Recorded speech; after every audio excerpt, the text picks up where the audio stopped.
how important, John, is it, and how difficult is it for Eddie Howe to keep this group grounded? 4 wins on the bounce, beating Manchester United, thrashing West Ham.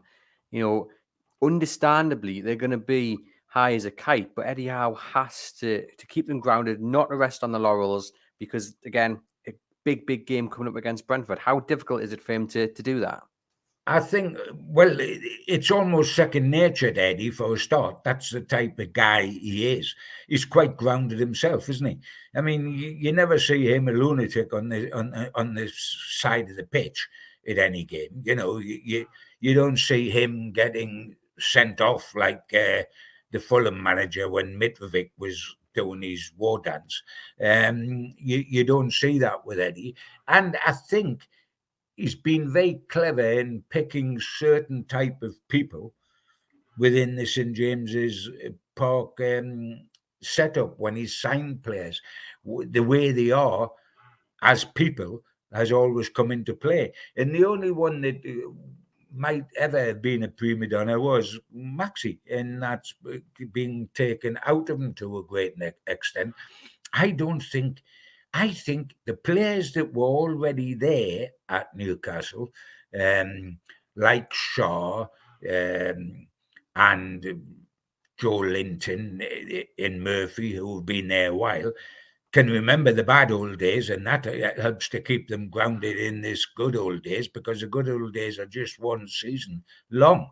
The bad old days lasted for an eternity. They know that. Trippier in his type, and Bruno, are always Trippier and Bruno, aren't they? It's ingrained in them to every game to be a warrior and take nothing for granted. Pope, I would put into that sort of situation. I think he's got the right sort of guys on the field for them to stay grounded. I don't worry too much about that. I don't think we've got many big time Charlies, and it's the big time Charlies and that's what I thought Manchester United lacked against us. They had so many big time Charlies and so many flaky characters. When it was suddenly going wrong for them, they're going to get a pet lip on, aren't they? And if you make somebody like Fernandez your skipper, who walks about with a permanent pet lip even when things are good, then you're really just accentuating the problem. I don't think we've got that problem.